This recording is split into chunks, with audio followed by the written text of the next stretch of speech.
අංගුත්තර නිකායේ 4 වෙනි පොතේ සඳහන් වෙන ලස්සන සූත්‍ර දේශනාවක් ගැන තමයි පැහැදිලි කරන්නේ.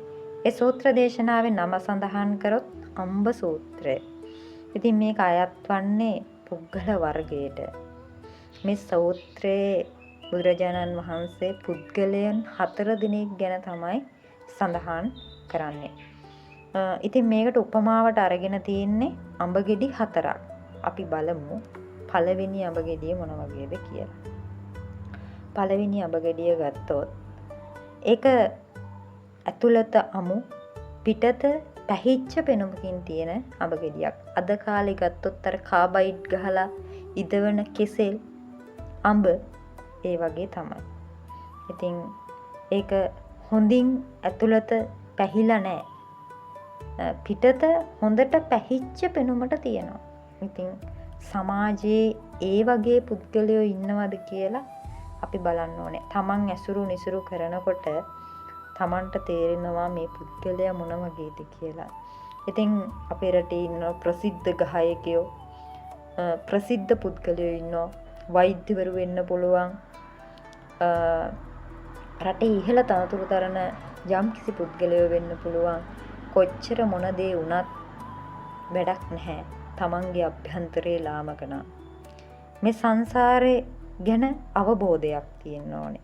තමන් කරන දේ ගැන හොඳින් අවබෝධයක් සහ වැටහීමක් තියෙන්න ඕනේ. ඉතින් අපි කොච්චර බාහිරින් මොන දේ වුණත් වැඩක් නැහැ. තමන් කරන දේ තමයි මෙතනට අදාළ වෙන්නේ. අපි අවසානයේ මොන තරතුර තාන්නේ මාන්නේ දරුවත් අපි අවසානයේ අරගෙන යන්නේ එක දෙයයි.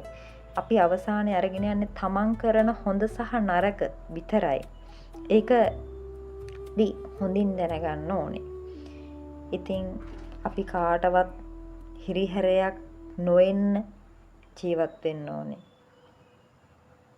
ඉතින් ඒ වගේ තමයි අපි දැනගන්න ඕනේ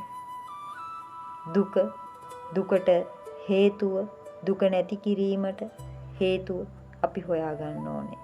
ඉතින් අපි අපේ අභ්‍යන්තරය ගැනත් බාහිරය ගැනත් අපි හොඳින් අවබෝධ කරගෙන මේ ගමන යන්න ඕනේ.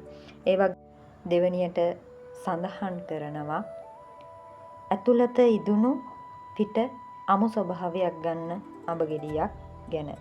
ඉතින් අපේ ඇතුළ කොච්චර ලස්සන වුණත් වැඩක් නැහැ. අපේ බාහිරය ලස්සන නැත්තා.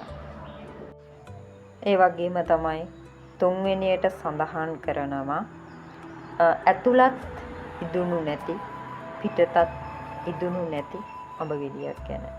ඉතින් අපේ ජීවිතවල ඉන්නවා සමහර මිනිස්සු තමන්ගේ වාසියට විතරක් වෙනස් වෙන. ඒ වගේම තමයි ඒ හැම දෙම දරාගන්න අපිට පුළුවන් වෙන්න ඕනේ. තමන්ගේ වාසියට විතරක් වැඩ කරන මිනිස්සුන් අපිට කොහෙත්ම නැහැ. මිනිස්සු හරි කටෝර මිනිස්සු. ඒ මිනිස්සු ජීවිතවලින් ඈත් කරන්න තමන් උත්සාහවන්ත වෙන්න ඕනේ.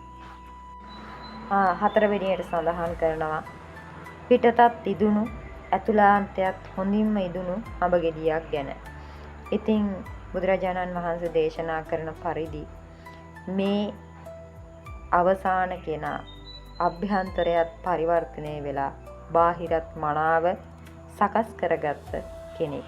ඉතින් යාළ මාර්ගයේ යන්න නිරන්තරයෙන්ම උත්සාහවන්ත වෙන කල්යාණ මිත්‍රයෝ විදිහට අපි දකින්න ඕනේ.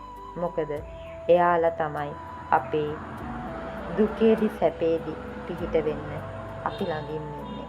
මේ සංසාර ගමන අවසානයේ ඊතර කරගන්නේ එයාලා.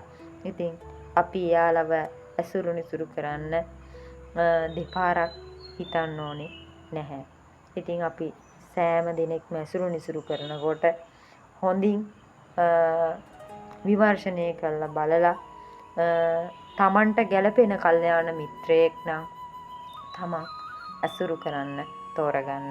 ඒ වගේම තමයි තමන්ට ගැළපෙන්නේ නැහැ කියලා හිතනවා නම් කවදාවත් ඇසුරු නිසුරු කරන්න යන්න එපා. එයාලා ඇසුරු නිසුරු කරනකොට තමන් සීමාවල් තියාගෙන ඇසුරු නිසුරු කරන්න පුරුදු වෙන්න ඕනේ. ඉතින් අපේ හොඳම කල්යාණ මිත්‍රයෙක් අපි ගාව ඉන්න ඕනේ. කල්යාණ මිත්‍ර මතතාවය මත තමයි මේ ශාසනය ඉදිරියට පවතින්නේ. ඉතින් මේ සංසාරේ නිවන් දැකලා එතර වෙන්න හොඳ කල්යාණ මිත්‍රයෙක් හොයාගන්න කවදාවත් ජීවිතේ වර්ධින එකක් නැහැ. ඔබ සියලු දෙනාට තෙරුවන් සරණයි.